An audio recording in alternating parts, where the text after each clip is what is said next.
Too many persons presume they are forgiven who have no evidence to show. Not a few cannot think it possible they are forgiven who are plainly in the way to heaven, though they may not see it themselves. I would fain raise hope in some and self-inquiry in others, and to do this let me set down in order the leading marks of a forgiven soul. Forgiven souls hate sin. They can enter most fully into the words of our communion service. The remembrance of sin is grievous unto them, and the burden of it is intolerable. It is the serpent which bit them. How should they not shrink from it with horror? It is the poison which brought them to the brink of eternal death. How should they not loathe it with a godly disgust? It is the Egyptian enemy which kept them in hard bondage.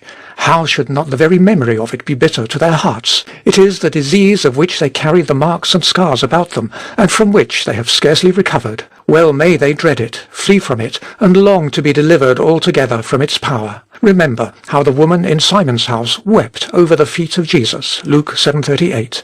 Remember how the Ephesians publicly burned their wicked books, Acts 19:19. Remember how Paul mourned over his youthful transgressions. I am not meet to be called an apostle, because I persecuted the church of God, 1 Corinthians 15:9. If you and sin are friends, you and God are not yet reconciled. You are not meet for heaven, for one main part of heaven's excellence is the absence of all sin.